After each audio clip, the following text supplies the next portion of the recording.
My name is Elina, and this is the story I never thought I would tell. I live in a quiet town near the sea. People here walk slowly, smile often, and say hello to strangers. I work at a small hotel near the harbor. Life was peaceful, some might say uneventful, but for me, it was enough. After being hurt in the past, I told myself, no more love, no more waiting. I'll be okay on my own.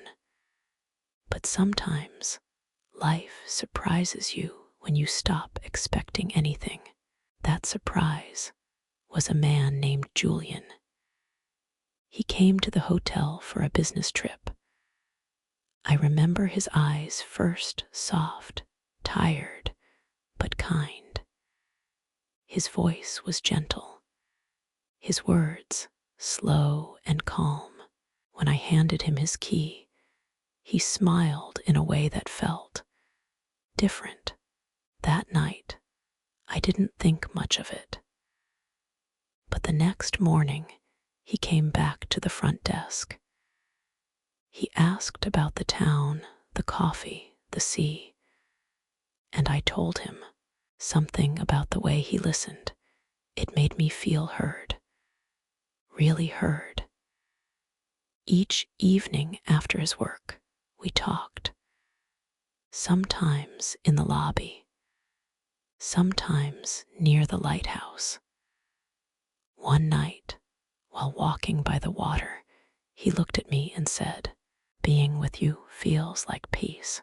My heart held on to those words like they were a promise. When his 2 weeks ended, he left. But he kept texting every day. And a month later, he came back. But this time, he didn't stay at the hotel. He rented a small cottage near the harbor. He cooked dinner. We danced barefoot in the kitchen. I told myself, maybe this is it. Maybe I've finally been chosen. But one evening, he grew quiet. We were drinking tea when he said, "Elena, I need to tell you something." My heart began to race. I'm married. I stopped breathing. I have 2 children.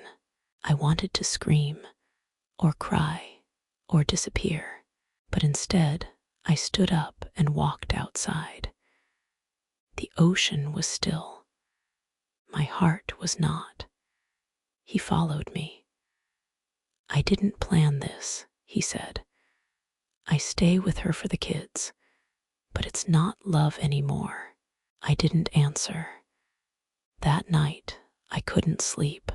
Part of me hated him, but another part missed him. The next day, he texted, "I'm sorry, but I miss you." I didn't reply.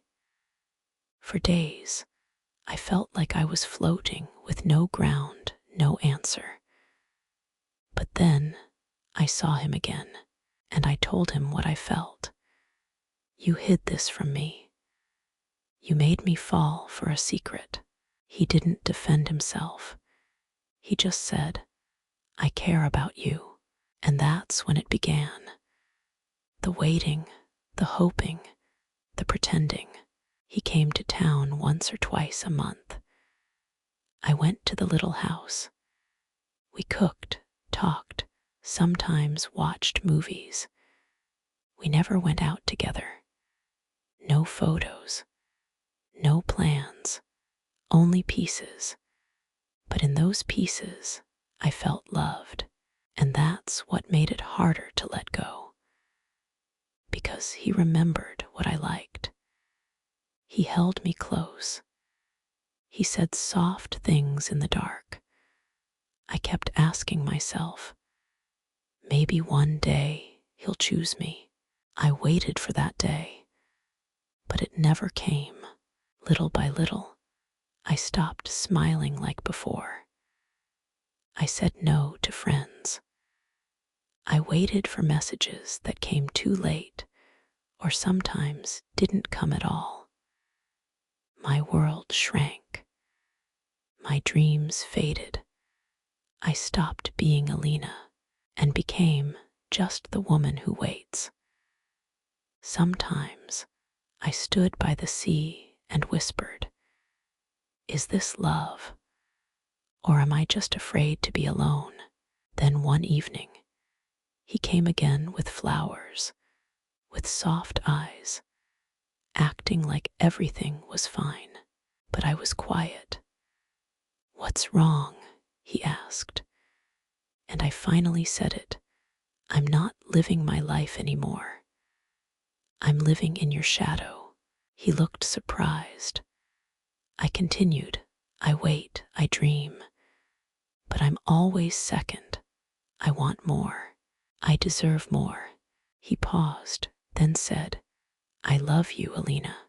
And I asked, "Then why don't you choose me?" He looked away and said the words I knew were coming. "It's not that simple. I have a family." And I whispered, "Then what am I?" He had no answer. That night, I didn't beg him to stay. I didn't ask him to call. I just cried. But this time, the tears felt different, like they were washing something away. The next morning, I walked to the sea alone. I let the wind touch my face. I didn't check my phone. I didn't wait. I just stood and breathed. And that was enough. Weeks passed, then months. I still missed him. Some nights, I still cried. But slowly, I came back to myself. I laughed with friends again. I read stories by the fire. I walked barefoot on the beach and watched the sun fall gently into the water. And one day, I joined a writing class, just something small for me. And there, I met someone. His name was Theo. He didn't ask about my past. He didn't push. He just listened. One night, I told him, "I was in a secret love. I waited too long. I don't want to be someone's shadow ever again." He didn't look away. He just said, "You deserve the light." That night, I didn't fall in love, but I felt seen. Over time, we spent more days together.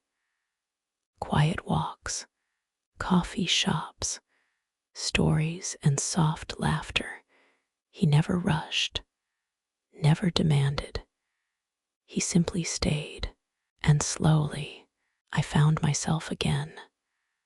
Not the woman who waited, but the woman who chooses.